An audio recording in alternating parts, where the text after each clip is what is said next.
Greg D, we've been talking about the potential for power outages with this wind. It's likely we're going to see a lot of power outages across the Bay Area. Yeah, I think so. I think that is a concern, Dia, for sure. And it's just because of, number one, the intensity that the storm is coming in at.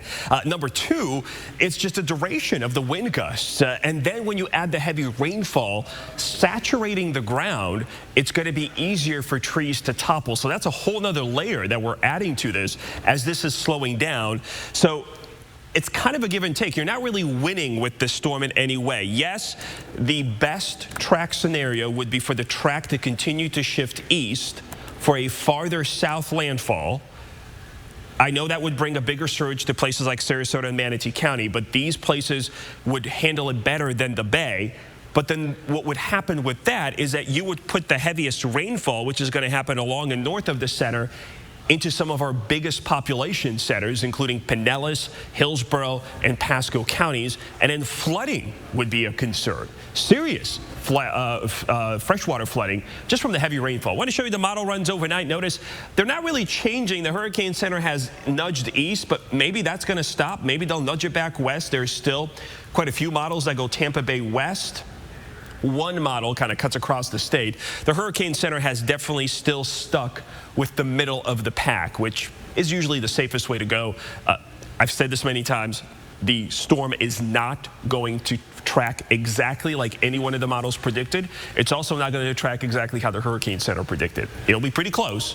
Hurricane Center is most likely to get the closest to that actual track and landfall location than any of the models, but you're still going to see some deviation. And that's why they've extended the hurricane warning south into Fort Myers. So Tampa, St. Pete, Clearwater, Sarasota, Bradenton, Fort Myers, Cape Coral, all under hurricane warnings. From the Nature Coast down into Central Florida, we now have tropical storm warnings. They now extend for the entire East Coast from the Space Coast down to just about Fort Pierce. So a large section of the East Coast is now under warnings. And I expect these tropical storm warnings to be extended up towards Daytona, St. Augustine, and Jacksonville either later today or early tomorrow morning. So if you've got friends or family that are heading up to the East Coast, it's not going to be a piece of cake out there either. They're going to get some strong winds, and there are going to be some power outages on the east side of the state as well. So take a look at the wind forecast. This is from the GFS model. This is from the Euro model. I showed you the GFS earlier. They're both pretty similar. The Euro is a little bit more aggressive in bringing the winds farther inland in terms of stronger gusts. This is 10 o'clock this evening.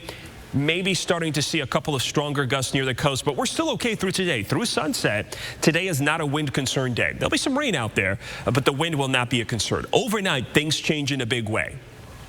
By tomorrow morning, 8 o'clock, we've got solid tropical storm force wind gusts if the Euro track comes to fruition here from Newport Richey, Lakeland, south and east. Still below that, Hernando and Citrus County. As we move into 5 o'clock in the evening on Wednesday, potential gusts into hurricane force strength.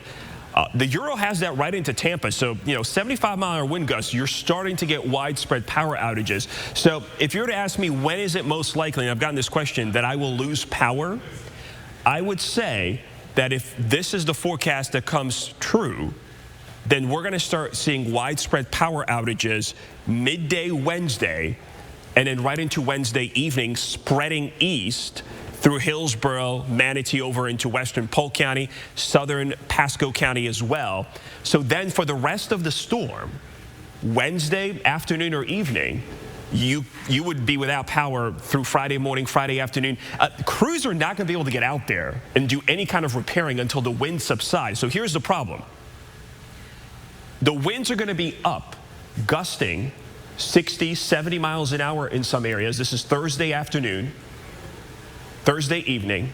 Friday morning, they're just calming down. So the crews have to be safe out there. The earliest they're going to be able to get out there is probably Friday morning. Worst case scenario, Friday afternoon. So we may not start power restoration until late Friday in some cases. That means the majority of us would be, if you lose power, you would definitely not have power through Friday, and many of us through the weekend.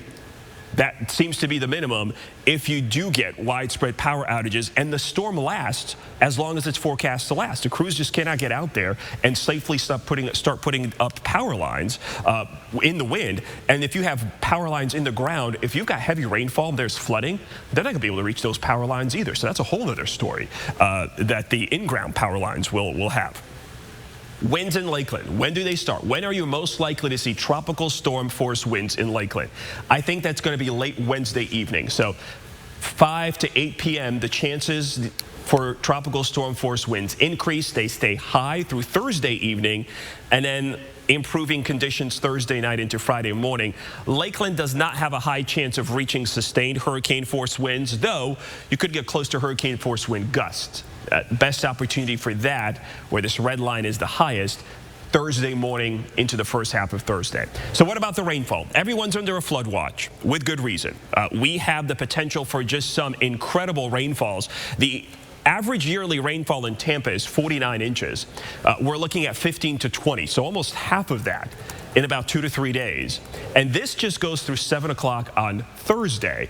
This is one particular model, the model that we run locally here on our computer system. This is the official National Weather Service rainfall forecast. This yellow is for 15 to 20 inches of rain, and that covers Pasco, Pinellas, and Hillsborough County, Tampa, St. Pete, Clearwater, over towards Wesley Chapel, Newport Richey. The orange around that is 10 to 15 inches. That would cause flooding. The darker orange around that is 5 to 10 inches. That could cause flooding. So when you start looking at how many folks can get 5 to 20 inches of rain, large swath of central Florida is in that area, especially north of the track of the storm. And one of the reasons is, look where the center is, and look where the rain extends. The rain extends all the way out to southwest Florida. Just incredible out there how far out the rain stretches out. It'll be increasing as we go through the afternoon, so the next several hours will still be dry. Stay with us.